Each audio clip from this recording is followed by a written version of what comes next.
The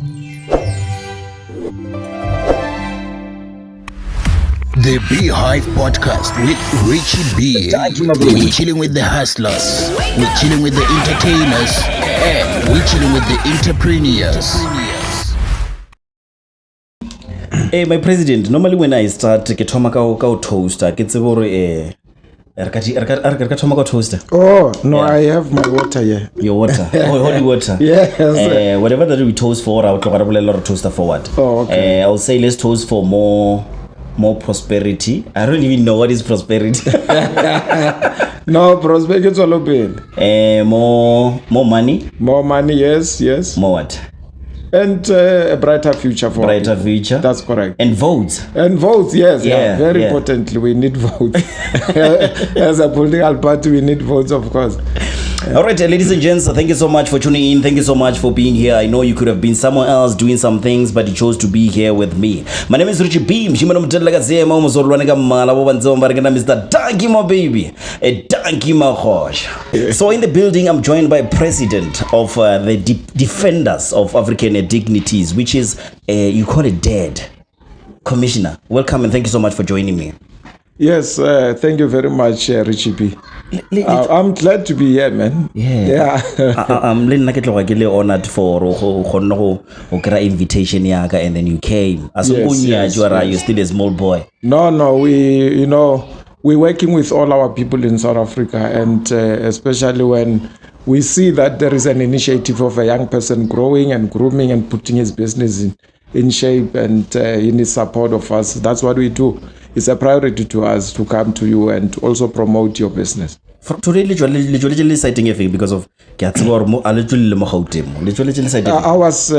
woke up in Limpopo this morning. Oh. Yeah, I'm actually all over the country. Yeah. But at least I went home yesterday. So I woke up from home. I'm fresh from home as I speak to you. All right, ladies and gents, the President of Defenders of African Dignities, Lebohang Monaheng. Lebohang Monaheng.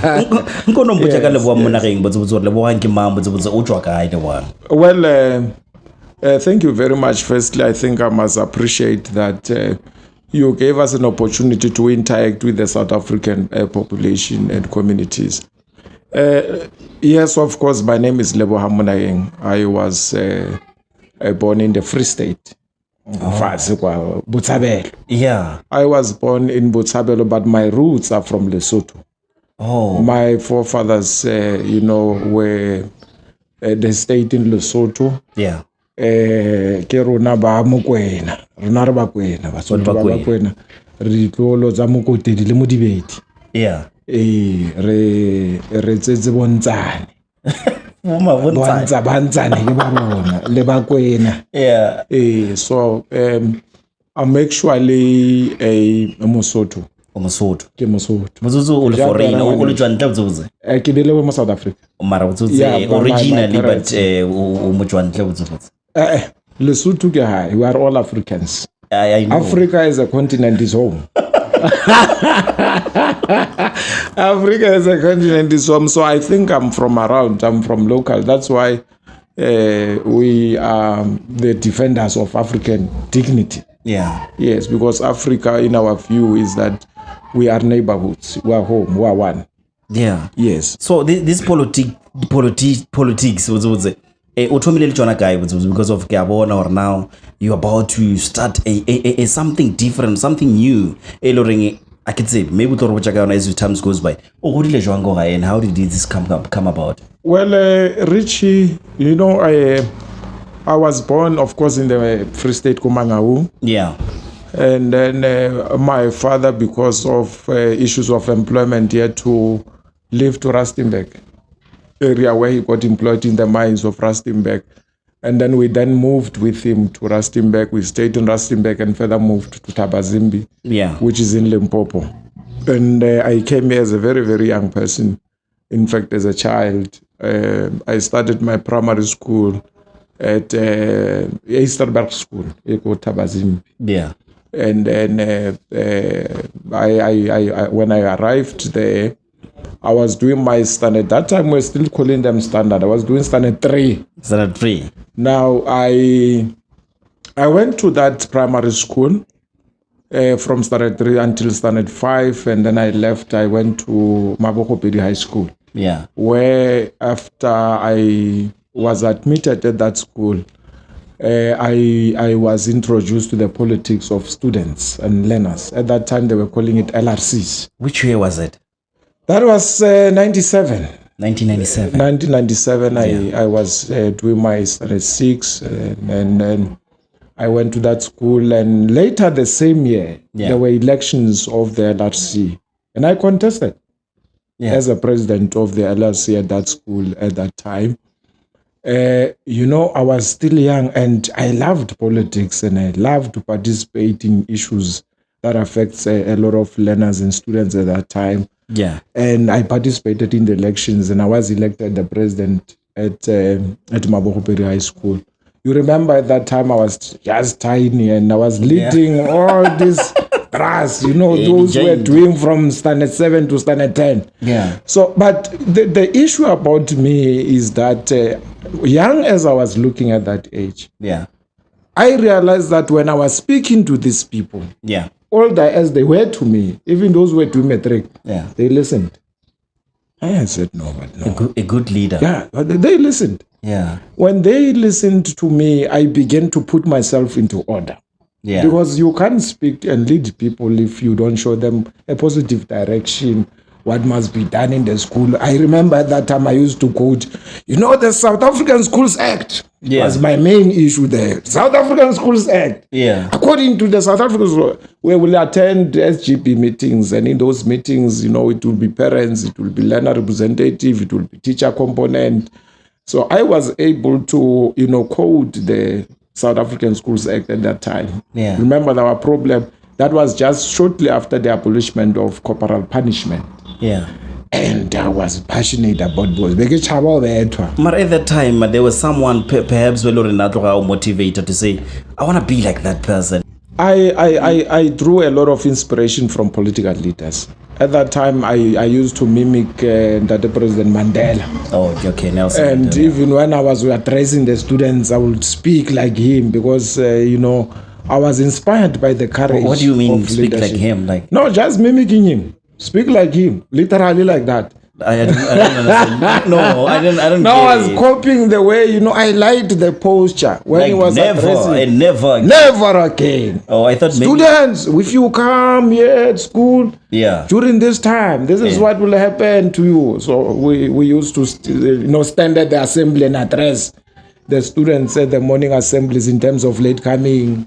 We will lock the gates for the students if they come late and open for them 30 minutes later on. Yeah. We were penalizing them by at least depriving them attendance of the first period. Oh. Yeah, so that actually made me to, fall in love into the issues of, leadership and politics. And I grew from there because later on, 1997, 98, 99, there was a man called Abu Mateja, James Mank, I remember one of those other guys who, Justice Khaditsi, is now late, may his soul rest in peace. Okay, rest in peace. Those are the comrades who were coming from Cosas. Yeah. When I went to that high school, there were no politics. It was just the LRC activity. So they came to our school one day and said, look, we want to formulate a student political component. Yeah. Called Cosas. It was for the first time I heard about, Cosas and what it does. They workshopped up, they sat with us. I went to the principal because, of course, I was a president at that time and said, no, we request to use their boardroom. Yeah. We used their boardroom and they, explained to us. And I drew a lot of interest in terms of what they were saying, in terms of free education, in terms of abolishment of corporal punishment, those issues which were affecting the students at that time. Yeah. So I fell in love with their presentation, and immediately there and there, they constituted an interim structure, which I became the chairperson of. When I was this thing in leadership, you've been a leader ever since high school, ever since childhood. No, it's from far. When I was at primary school, you see, they used to put, they would put a bath with water inside. Yeah. So that the kids can wash their hands, they don't get their books dirty. Yeah. It was me who was doing that thing. I was preparing water there. I was marshalling them on the line. Yeah. There was a song we used to sing at that time. Which song is that one? But we are marching in the line, score. That was when we were going to classes. Yeah. From assembly to classes. You sing that song, we go with that line and we follow each other like that. So I was part of this person, of people who were, marshalling, keeping order, making sure that there's water at the door of the class so that the students can wash their hands and get into the class so that they don't get their book dirty. So I was the one speaking to the teacher. Yeah. And the teachers were very surprised of my confidence. Why are you so confident? And remember, there was never a teacher. There was never a teacher until Abutara Papa Glonyala a teacher. Oh. But at that time, there was no teacher. Because I wanted to understand the middle family, poor family, average or a rich family. It was tough. Do you know poverty? I have experienced poverty. That's why today I can tell you, Richie, I hate the smell of that thing called poverty. Yeah. And I took it to myself that I will never accept poverty in my life. I will do anything to alleviate poverty from home, from my society, my community. Yeah. And elsewhere. I don't accept poverty. But poverty is not something I'm here or one female or around female. I mean, like, look, some situation they force you to be in poverty. Like now, or in future, the high unemployment rate, because of the poverty. Yes, poverty was created. It's a man-made thing. Poverty was created by men. Because look, I can give an example, Richie. Yeah. We all live on the land. Yeah. And on the land, you have got the plants. They are growing from there. When the rain comes, the plants grow. It is not a decision of man for plants to grow. Yeah. They will grow anyway, whether you plant or you don't plant. But they are all there natural. Yeah. So it means that poverty is not meant to be a natural thing. It is man-made. Because if you have a piece of land and you put a seed in there, it will germinate and grow and become a plant. Sometimes the plant becomes cabbage, moro, spinach, and all of that. So you don't need money for these things. They just come naturally like that. So poverty and starvation and hunger, they were created by men who took away the land so that they deprive us of that piece of land that can give you food for you to go to bed without an empty stomach.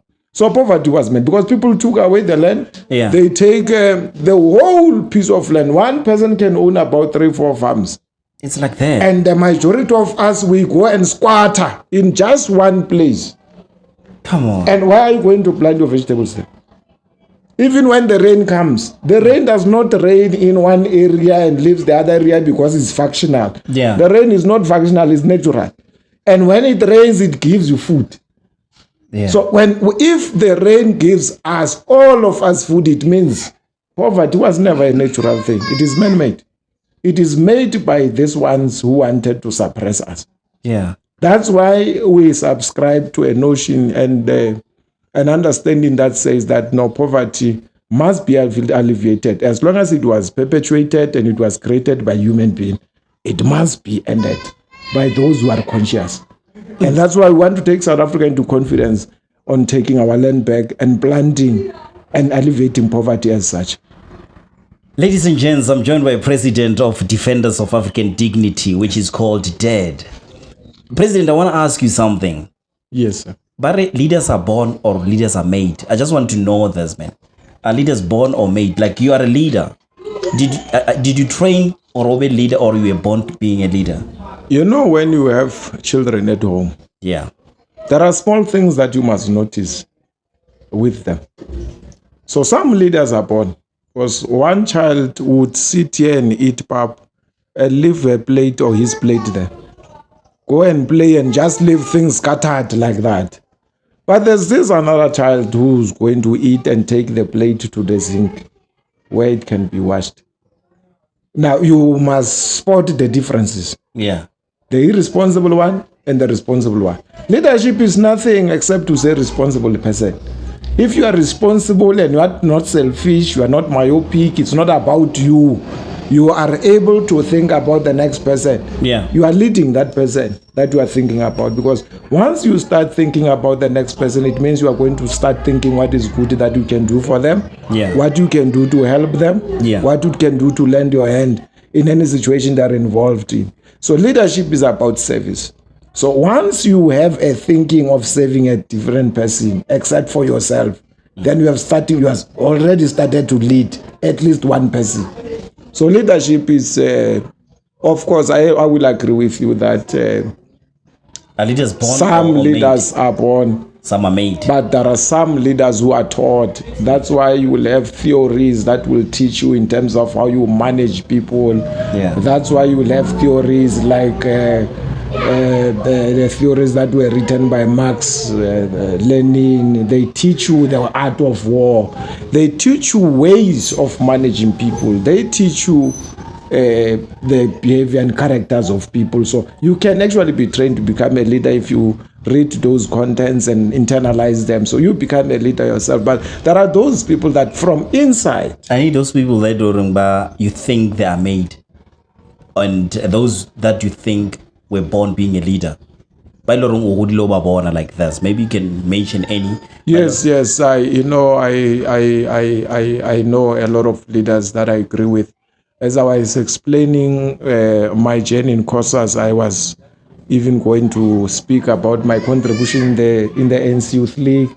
Yeah. My contribution in organizations I belong to even before the African National Congress, the EFF, the YCL of South Africa. I contributed in such organizations, and during my participation in those structures of leadership, I could spot some very important characters, which for me, I think they are born leaders, and some they of course are not born leaders, but they are learning to become leaders. Who are those people? I know when I was in Cosas, I was led by a very intelligent leader.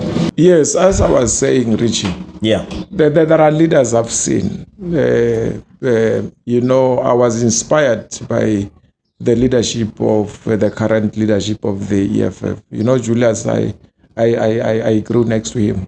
I could see him very passionate with issues of society, involvement in student politics. We met in Cosas when I was still at high school, yes. We used to do exchange games. He was attending at one school called Mutlakane. In Seshego Zone 1, yes. Now I was the president of Mabokopedi High School. So we used to play games, exchanging as high school. So that's where we met, long there. And you worked for him? Or we worked with him, or we worked for him? I don't understand. We worked together, and I worked for him. We worked together, and I worked for him. By the way, I'm just a few months, younger than him. So we were the same generation. Yeah. But I was inspired by, his charisma, his leadership style. He inspired me in many ways during those early ages of life. Now, I will make him as one of the examples of leaders that I know that were born. They were born leaders. Considering that he also started his leadership career very, very young. Yeah. We met at those, years where issues of leadership were not that much, popular to many, young people who just neglect these things of leadership and concentrate in other things, study shapings and stuff. But what concerned us and what we were, worried about was the future of South Africa, how we can build ourselves as young people and become, leadership of this country. This thing of being leadership is not just, it doesn't just come yesterday. Yeah. You must grow with it. It's just like that. And then I led the ANC Youth League. I was the secretary of the region. Come on. When you've worked with EFF, you worked with ANC, I'm sure about Cope very Cope. No, Cope I never went to. During the time of Cope, I was a staunch member of the ANC. At that time, I was a growing leader within the ranks of the African National Congress. I was a regional secretary of Waterberg in Limpopo, where I led the ANC Youth League. But at that time, when I was in the region, I think Julius Malema was the provincial secretary. That was before he became, the president of the ANC Youth League, succeeding Fikile. Yes. I remember, yeah. So we were there growing together and learning these things in the political arena. Then I went to also, as I was growing, lead in fact, when the EFF was established in 2013. Oh, you left ANC? I left the ANC. For EFF? Yeah, I left the ANC because, we were in the Youth League and we believed that economic freedom in our lifetime is a necessity. It's a matter that does not have to be postponed. It does not need more further discussion. It was actually a matter that was long overdue. And we believed that the formation of the EFF was an answer to the issue of the economic freedom. And indeed, I spent the whole 10 years of the, formation. With EFF? Yes. What was your role there? I joined the EFF in 2013. Of course, it was just after a few weeks it was formed. And then the organization gave me task to build the Waterberg region. We started branches, from scratch. Yeah. In that region. By that time, Waterberg had about 80 branches. We built all those branches, and the organization became very vibrant in that area. Yeah, where I was leading it, and then it went on. Man, we were very surprised the growth that came with the hard work that was put in growing the organization until we contested for the local government elections. The local government elections, which under my leadership, I was the chairperson of the region. Okay. And I was also what they call in the EFF, the GTU, Government Task Unit. I was also leading it because the chairpersons of regions becomes the chairperson of GTU. That is how it was done at that time. Yeah. So that led to me to be very much involved in the politics of the region. In terms of governance of municipality. You remember it was for the first time that we contested the local government elections. We won Ward 3 and Ward 6 in Tabazim. That's where I come from. Yeah. We won Ward 3, Ward 6. EFF, yeah. Under the EFF, yes. We won 2 wards at a go. On the main elections, it was not the by-elections. It was on the main elections of local government. We won those 2 wards. But we did not only just do that. We took the ANC out of power in Tabazim. Come on. Yeah, it went and I remember there was just one old man. When the results came, you know what he did? He was lighting a cigarette with another cigarette. He was smoking two, holding them like this. It was tough. Because we made history then. It was very tough, Richie. Konjo, which year was it? This local government election that passed. What year? Not this ones. The 20. Which year was it? 2016. 2016. Yeah. 2016. Hey, we made a miracle there. By the way, I told these guys when I left the ANC, we are going to remove the ANC in government. And it happened. In the whole of Limpopo, it happened in 2 municipalities. It happened in Tabazimbi. It happened in Mudimolle. And then a new, completely new kind of government came in, called the coalition. Rahambola in that. At that time, Rahambola coalition government. The ANC was nowhere. In government coalition for me, I don't understand politics. Yes. But in future, I know whatever that I'm doing here is politics. Yes. This thing a coalition, right? Yeah, coalition. Yes. I coalition. Yes. I vote for you, and then you take my vote, collate or collaborate with another party that they did not want to vote for. No, this is what happens. I mean, like, do you get my point? Yeah, no, I hear what you are saying. I want to show an example. Yeah. You know, for you to be a ruling party, you need to have 50+1 of majority votes and seats in a particular legislature or in a particular council. So that is what is going to happen in 2024. And that's why we existed the DAD. We want to take this country, at least for now, for coalition government, because the advantage about a coalition government, when I reach, is because there's no party that has its own policy implemented raw as it is. You come as different organizations. You abandon your policies. Then we come with a common agreement, central like that. And then we agree in terms of, now there's a council agenda on issue 1, 2, 3, 4. Any party, any political party goes to its manifesto, to its policies, and check what is their position on this matter. And they bring their inputs. When we have a coalition discussion before council, we discuss in terms of item agenda discussion in council in terms of what decision must be taken. And that decision is not going to be the decision of the EFF, it's not going to be the decision of the ANC, it's not going to be the decision of the DA. All these political parties will just have to contribute to make one meaningful and agreeable solution to the current problems we are having and deal with that problem for once and for all. It is not a policy-based decision. It's a decision that is made out of a discussion in terms of what needs to be done. So that's why I believe so much that even in these coming elections of 2024, it's going to be very important for us as the DAD to play a role of participating in the elections. Even if we get 1 or 2 seats in that parliament, it's okay. Ladies and gents, it means when you're talking about a DAD, we're talking about defenders of African dignities.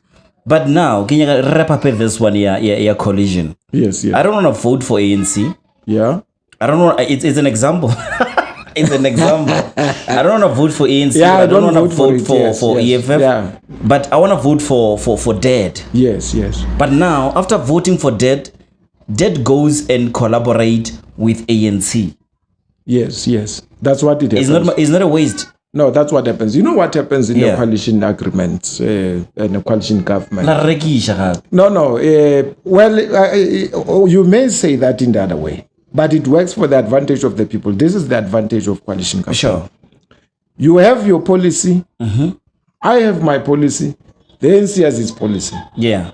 Now, your policies might be too radical. His policies may be too relaxed and weak.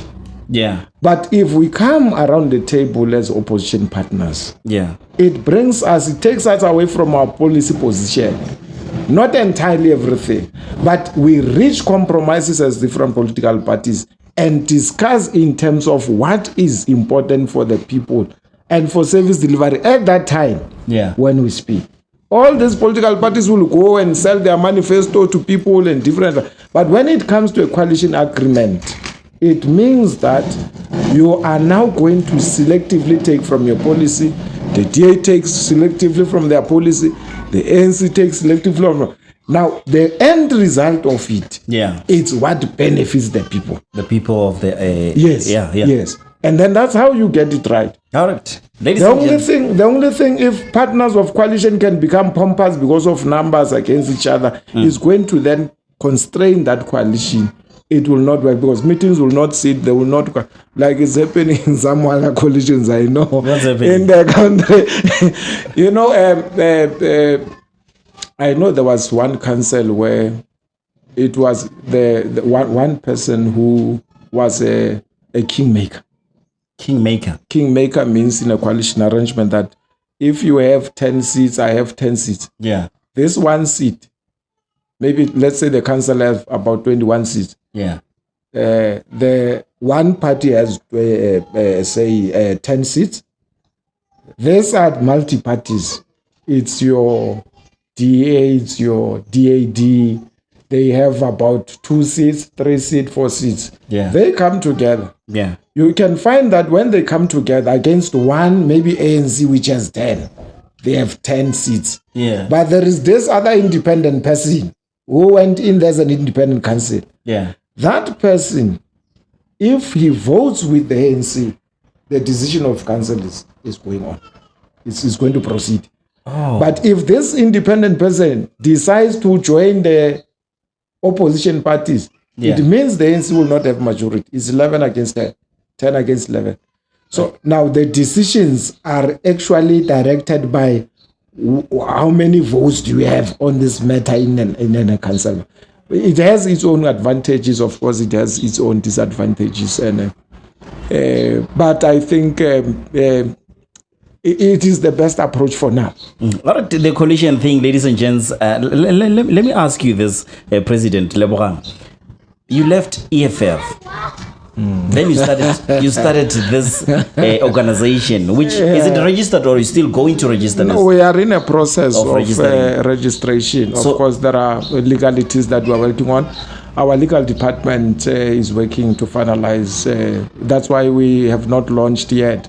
We are today just introducing ourselves to the public, and we are in a process of officially launching the DAD as an organizational party. But the processes are ongoing. Our legal department is at work with that, yes. All right. So now you'll be competing or contesting or you'll be competing with your previous employer, which is EFF.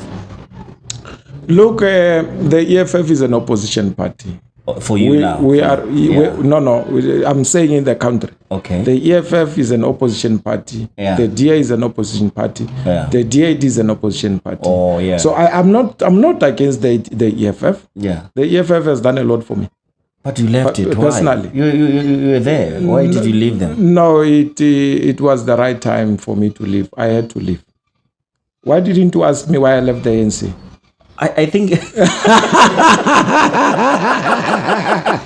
was time for me to leave, but I enjoyed myself. But you told me why you left ANC. If I can remember, you said no, I never said it. You mentioned why you jump in the EFF because of the ANC. No, it's the issue of time and space.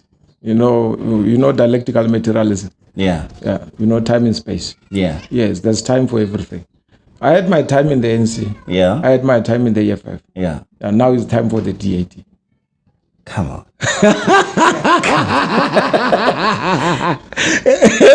Now it's now time for me to be in the DAD. I've made my contributions. Yeah. The EFF, contributed in my life in a big way.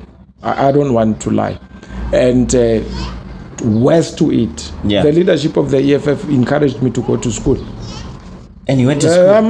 I'm a student. You're still a student? And I'm doing I'm doing farming. Farming? I'm doing farming because I want to contribute into... Not political no, I'm doing science? Farming. No, I'm doing farming. Politics are not permanent. Yeah, I'm just contributing. I will go. And you will ask me again, why did I leave the DAD? No, I'm done. I do things and go to the next level. Then DAD. Yes. DAD. Yes. DAD. Why did you form this? And you believe we are defenders of African dignities. Why this? Yes, well, the DAD is formed because of material conditions that exist in the country now. If I tell you when I reach name, sure. As we sit here, we are privileged that the electricity is still here with us. Oh. We are privileged.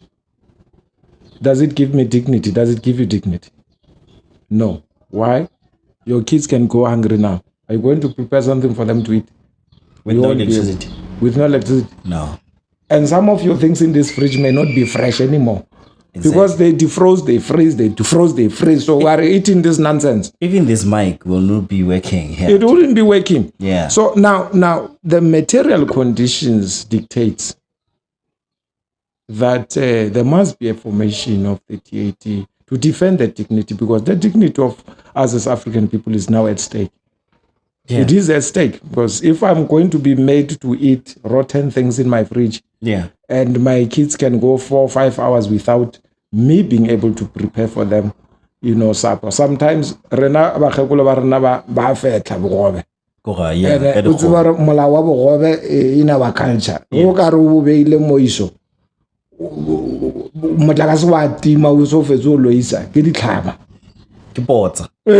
Agro is going to lead us to be very sick. We are sick already. Because we no longer eat quality food. Food that is been put in the fridge is rotten. Why? Because of the same government of the ANC. I got a shula Ramaphosa. Oja di khwapa go bila bila. Oja di khwapa go bila bila. He doesn't biltong. He's enjoying his biltong from his animals then. He's fine. He's satisfied. Yeah. There's no problem. Ramaphosa does not know load shedding. This thing that me and you are experiencing, it will be dark. I would not even see my finger. He doesn't experience that thing. He's at Pala. The electricity does not go away. He has all this kind of backups that comes from overseas and all of that. They enjoy these benefits, so they do not feel the pain we're feeling as African people. They do not have the pain that we are going through. Yeah. They are relaxed. So, but I'm about Brasputla. This guy, who's this guy? That guy was Minister of Electricity. Yes, Brasputla, Ramokhopa. Yeah. That bro was very happy before he became the Minister of Electricity. You saw his video, he was jiving, and he has very nice moves. He was a very happy person. They take a happy person there. This nonsense left cricket. This thing is Ramaphosa's nonsense. He must face it. Now he goes there, he fetches a nice bra or sharp later about 2 volts, brass put. Yeah. They give him the stress. I'm sure he's not even sleeping. I don't know when the last time Brasputla slept. Because they have got him into this mess. It's a mess. It's a mess It's a mess, and you can't blame it on him. Yeah. It's a matter that, takes us very back. While pride. Why Zuma? Yeah. Now, that time, during the time he was leading this country. Yeah. With all his mistakes. Yeah. These guys these ones were at ESCOM then. Brian Molefe. Oh yeah. And go Matsela Goka.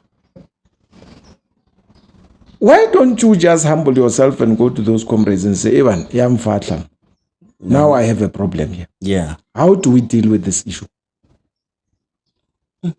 Mar, this one with a big nose here in Bilagi is very promantar. He does not want to listen to anyone. The only advice he takes is from Kala. Doesn't take from his brothers. Yeah. Now we have a problem today of electricity. Load shedding. Load shedding is a big problem. There's an area there in Limpopo, just not very far from where I stay from home. Yeah. They call it Extension 3 in Rokhorong. You know, the way those people are used to lack of service delivery in terms of water supply. Yeah. Why?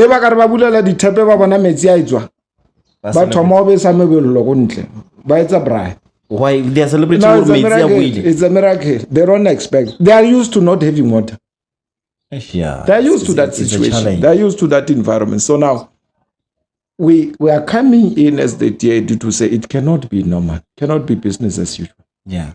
We have been quiet for too long. My time about they go to that parliament and speak English there. No solutions for us. They write very wonderful policies. They call experts to advise them. Yeah. But when it comes to action, it's me and you who are suffering. There's nothing they are doing for us. There's nothing we're gaining from a wonderful English they are speaking. So we are coming in as the DAD, as ordinary people on the ground. Okay. The DAD is as ordinary as, you get these guys who sit in the corners of the street and all of that. frustrated by the conditions that are created by the system of the ANC, of not giving them service delivery. You mock them, you say, Badula Makule. Frustrated young people like that. They don't know what to do anymore. The only option is for them to go there, kopela cigarette, no regard biscuit, you regard say they ask for, a cigarette, and they are trying to, console themselves, end up doing wrong things, end up taking nyaupe. How many young people in this country are eating nyaupe and smoking it? And how will you, President, gonna change that? Well, it's simple. I was saying to, many comrades to say, these things of government, we take them as serious as, dinyaka, ngagemishifa. It's something you cannot do, cannot change. It's very easy. Next year is elections, 2024. Yeah. Political parties are here giving their manifestos and explaining what they are going to be doing for South African people. Yeah. The DAD is one of the most caring organizations about the future of these people, alleviation of poverty, assisting in terms of hunger and starvation. Hunger is the biggest problem we have in this country. Poverty or hunger. Oh, hunger. Poverty covers hunger. Okay. Yeah. But I want to, have you ever seen a hungry person? No, Yeah. I'm not hungry, I'm poor. But I'm not hungry now. But have you seen a hungry person? Not. I'm not sure if It does not behave normal. Because, hunger. Yeah. When you don't have anything, you can only do something when you have eaten something. Yeah. Now, hunger, poverty, unemployment are at the center of the problems we have in these communities. Now, we want to tackle them and not postpone them.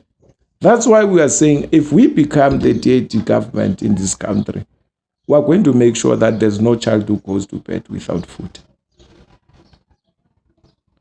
How are we going to do that? I wanted to ask you, Yes, President. Yeah. Yes. We are going to say in every ward in the country, Yeah. there must be projects, there must be cooperatives Yeah. built by government deliberately to deal with the issue of hunger, food security, and at least dealing with the basic poverty issues.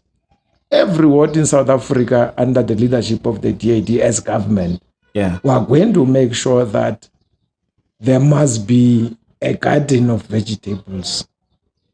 In every ward, there must be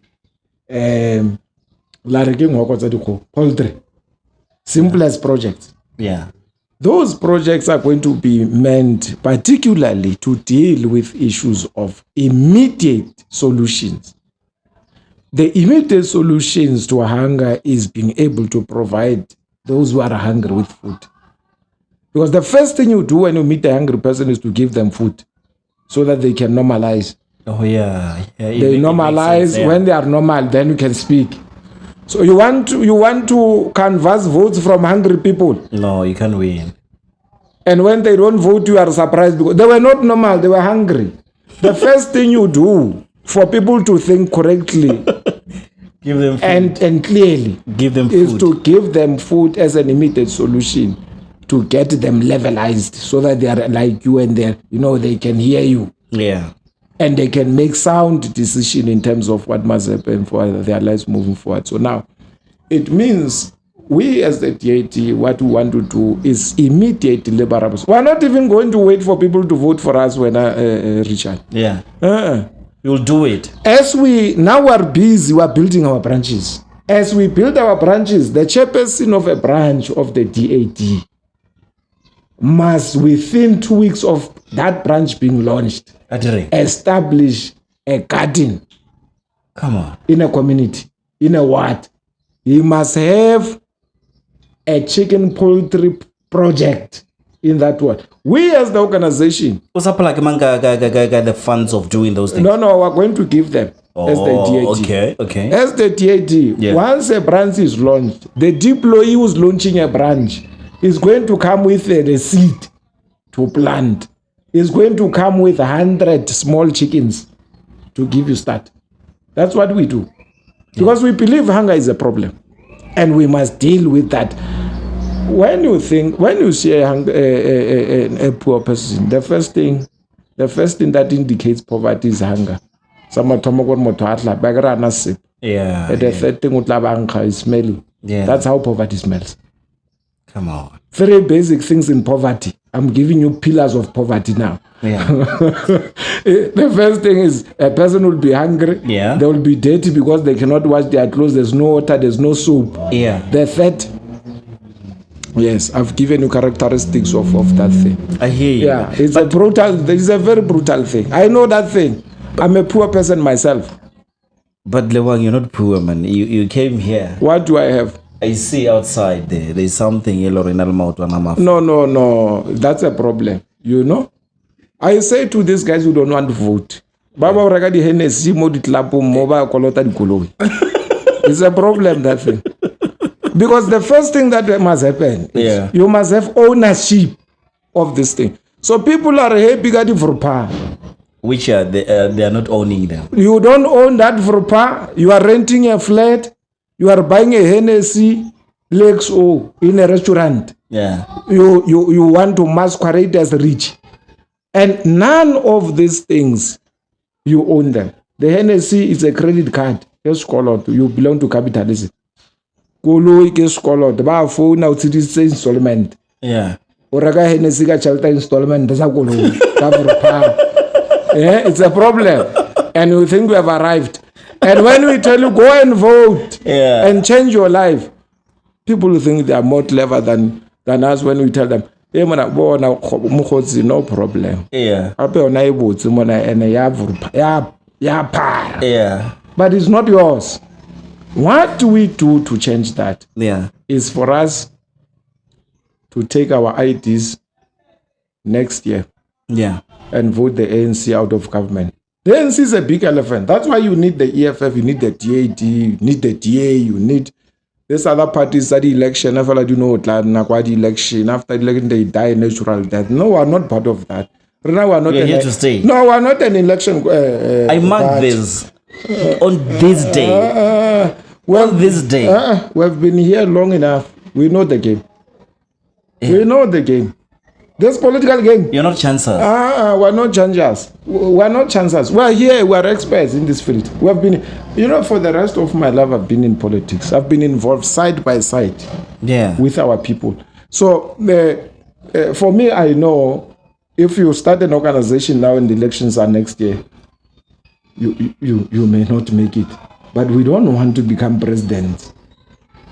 What do you want? No, we don't want to become president. But as the DAD now. As we vote for you, but what if only possibility or a majority of people can vote for you and then we are surprised with the votes and then what the leading one? Yes. What changes will you bring? The advantage is that as the DAD, we are not position mongers. We are not here for positions. You are here for what? We are here to serve our people. If it happens, when I reach, that next year, South Africans, as we go around and give them our messages, the DAD, and they listen to our policies. I'm not unveiling policies. We are still going to launch. I'm still going to address properly. I'm just having a conversation with you in terms of what is coming. I'm just warning you that there's a cloud that is coming. The rain is soon going to rain. But the cloud is gathering. I hear you. Now, I'm saying to you that we don't want to be government. We're not ambitious. We don't form a political party on the basis of wanting to become president. The DAD, if it gets political power, voted by South African people, we are going to sit down as an organization and identify the best of the best in the country. If the best of the best is any of the leaders, maybe it can be Mokwe, maybe it can be Julius. If we agree as the DAD that now, this is the best man for the job, we will become president. I'm the president of the DAD, not the president of the country. So we will have a different president of the country. Who is the best of the best. You don't see yourself running the country. hey, I don't want to bring load shedding to people. Like these ones are doing. Let's get the best person. You know, the reason why we are having this problem is because of ego. Egoistic politics of people who think it's about them and they are everything. You must accept for you to be the best. That this I can do, this I cannot do. There are men and women who are capable in this country who can take this country forward. Like let's honestly identify capacity. Let's take people in positions on the merits of what they can do. Let's get the merits of this person. It must not be a jealous driven and power contestation of no, it's us, it must be me or nothing. We must be able to see the good in other people and agree as a collective that no. But we think because we want to achieve 1, 2, and 3 as an organization, this is the best candidate that can take us forward. And we, without any hesitation, take that particular person as a president of the country and they are able to move us forward. All right, yeah, I hear you, man. Ladies and gents, don't forget, this is the Beehive Podcast, and my name is Richie B. I'm joined by the President of Defenders of African Dignities here. And President, I just want to check now, what is wrong with the current system or with the current government? You know, the ANC as the current government, which is the ruling party, after the 1994 elections, their role was, very clear. Firstly, to do a transitional period of from the apartheid regime to form governments that are democratic and structures that are the municipalities that are properly instituted. Yeah. But unfortunately, they stopped there. They did not go into the next step, which was supposed to be democratization. Yeah. Democratization of all these, companies, mines, and strategic sectors of the economy. They did not go to that part. Now, we are stuck there with them. That's why we are saying, they have, overstayed their welcome in the country. The ANC must fall because they could not give us a democratized, a kind of economy in terms of these companies, big companies that are here in strategic sectors of this country. Yeah. Now, as a result, that's why Cyril will just wake up tomorrow and sell SAA. Alone, just like that. Sell SAA with nothing, no profit there. Come on. Now, when we democratize, what we mean there is that all employees of SAA, if it was to be sold, they must be given the right to vote, whether to agree with that decision or not. It does not only apply to the SAA, it also goes to all other mining sectors and big companies in the country. So people must have shares? No, people must have shares. Shares to vote or shares for? No, shares in the company as owners, co-owners of the mine. Come on. Yes, that's what we want to do as the DAG. They must become co-owners. Yeah. But also must become the decision makers who are going to vote for major decisions that must be taken by companies where they work or they block. I'll give an example. There was one mine, it was a Kumba mine. Yeah. You know what they did? And I think that's what other mines must do in the entire country. The Kumba mine had something they called Kumba shares. Yeah. You know, in my village, I don't know where to call it. It's a village, we must still develop it to become that thing. And then, you know what happened there? What happened? People, when that mine was closed, the Kumba mine, they were given what they call Kumba shares. In that they were to wash cash build, buying material, building houses, beautiful houses, buying cars. Yeah. They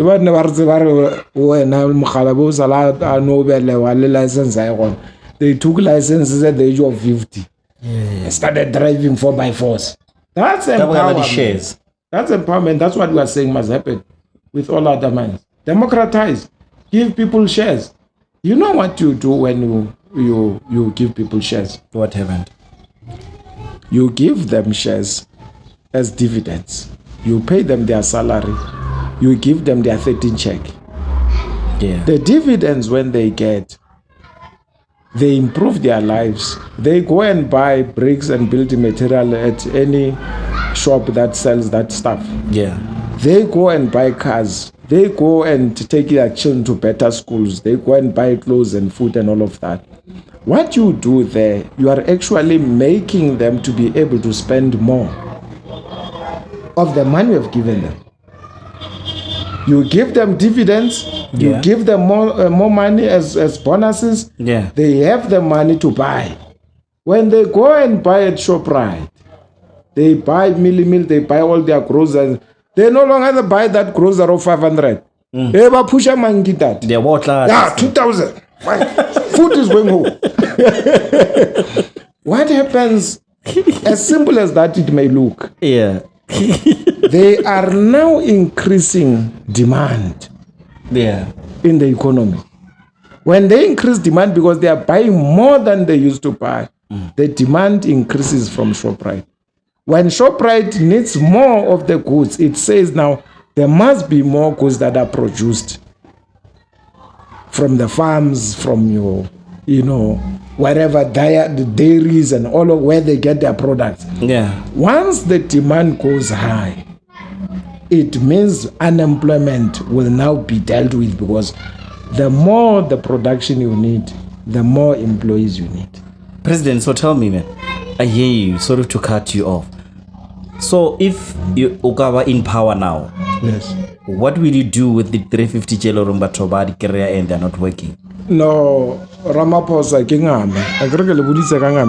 what is 350 going to do? When you get a 350 now from town, those of you who are using taxis, you get a 350 from town. Yeah. When you get to town, because Lemari queues, very long queues there for the whole day. Yeah. When you go home, it's 4 o'clock. You get home, you Orega's part. I blew it. There's no peace. You start quarreling with your wife. It's nothing. It's not. It does not give any. What will you do then with it? It does not give any double dignity. it, triple it. What are you gonna do? No, people must be given a very dignified statement. It must be dignified. Dignified, it means that it must correlate with the inflation in the country. Yeah. You cannot take petrol price up and give me 350. Petrol price up, give me 350. Petrol price up, give me 350. What do you think? It doesn't make sense. Yeah. Man. So it must go with the inflation rate. At least 1,000. Yeah, at least give this person 1,000. Now we will resign from the podcast and go and get the money freely. So no, the dignity of the. That's why we are speaking about the dignity of a person. It is very painful when I reach out to Ufitla sa tshwara di plastic kana. Bana ba sa ukitimele kwa gating. Ape bana tseba they are very, very clever. If you don't bring plastic kana mo le bara papa, they are going back to play. Yeah. They are making noise. Mara ho ka thomo wa kratso kana yana. Ano khala le bana ba. Samela ngwa papa na o robetse lona. Yang kwa papa o robetse la rasa. Yeah, because of you bring something. So now, President, tell me now, due to this high rate of unemployment, what is your view in it? What is that you think maybe can be done? Well, like I said about the democratization, that it will result in creating more jobs. Yeah. But also all these mines that are having are producing our mineral resources here. Yeah. They must finalize their product locally. Yeah. Yeah. Don't take our raw materials and export them. Let's have plants that are going to refine those products we have. The diamonds, the platinum, and everything, localize and finish products here in the country. We can build that capacity. So if you take raw material out of the country and then it is exported back into the country in a form of a ring, a watch, and all of those things, that's where we're losing much more profit, because these materials are more profitable when they are refined. So if you can put refinery plants in the country, you are going to increase more jobs. People are going to work there. Some will be working to extract the raw material. Yeah. Some will be working at the wash plant. Some will be working at the refinery. It's going to create employment for our people. It's going to retain their dignity back. Yeah. That's what must happen. Now, as we see, if I can go to your kitchen there and get your teaspoon, it's made in China. Yeah. So because everything, I think we don't have the resources. Yeah, almost everything in that kitchen is from China. Even the toothpick. Oh, tell me, you can. This. Even this thing. Yeah. Yeah. 3 toothpick.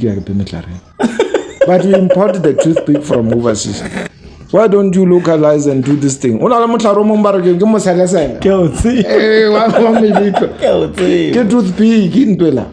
So we must be able to produce locally and hire people locally. So we have capacity as South Africa. But you don't have the resources. That's why you're taking your things out. But beside that, President, I would like to have you here, since you said you are actually starting or implementing this thing. Yes. Or starting starting this party. I want to see it or what's going to happen. 2024, I want to see what the Udiraha. But now it's a Malabahat, man. I've never got chance to get to know them. And of which are your colleagues? Yes, I am with the spokesperson, national spokesperson of the DAD. Yeah. Is Paul Molekwa is here with me. I am with the Secretary General of the DAD, Kagiso Moleki is here, and I'm with the legal head of the organization. I got in South Africa. Yeah, legal head. Is the head of legal.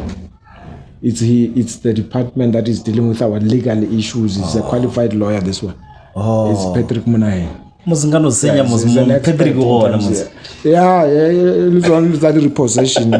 are things they deal with those. Oh, he's a professional lawyer. Yes, he's a specialist. Advocate,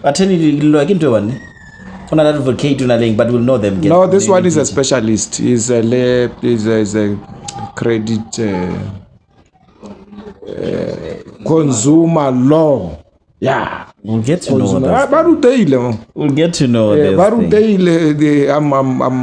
We have got people who have gone to school who are assisting this organization to grow and who are very dedicated. It's a dedicated team. Like I said, Rena Arna's election. It's to build the organization from ground upwards. Can't you tell me, Nsabele, before once you register everything ever sharp, is there a certain money that you get from the government? Maybe yes. What is it? Government, what's EFF engine no no, there is I told you I was working in the legislature of Limpopo. I worked there, I was working with these things. I know political parties, when they get voted into parliament or legislature, there's a particular fund that comes from the IEC. Oh. Yes, they find you, they give you party funding. It depends how many seats you have. Then you will have the biggest chunk because there are many. The DA will have the second, the EFF or the EFF will have the second. It goes according to your seats, the allocation. They also pay for your constituency offices like that. So we'll go to our people. Because I wanted to know that. But anyway, thank you so much for coming here, man. I really appreciate that. I hope to see you maybe in future bringing change. I want to see whatever that you're saying. I'll be monitoring. President, remember you said you're gonna bring change. Like now, the mic our sound high quality. We're using the phone, and I'm expecting you to come back and say, Fanaga, we see you, and we see you. This is what we can do for you. Yes, no. We part of what we are doing with the immediate effect is to realize the talent there is.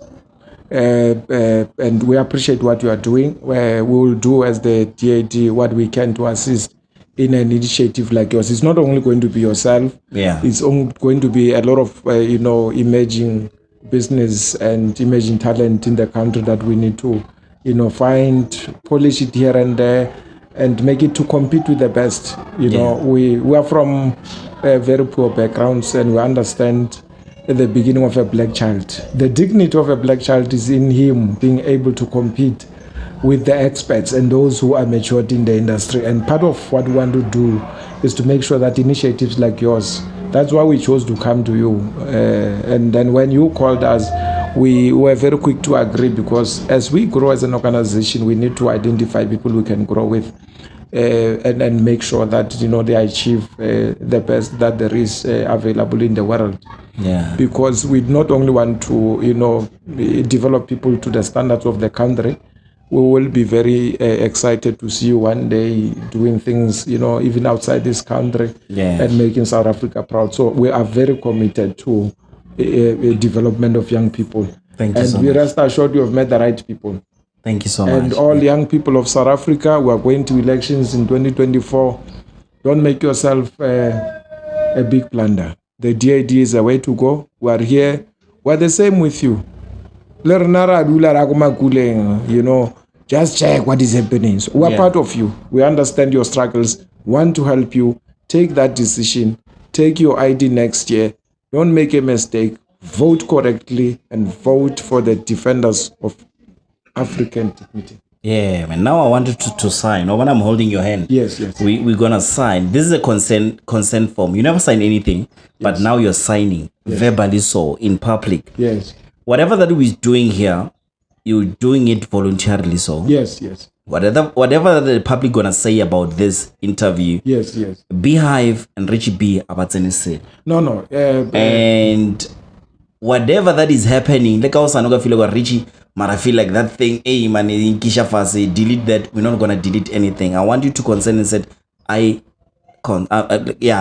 what do men or you're doing this on your own voluntarily, so I want to delete you up, especially once I upload you on all social media platforms.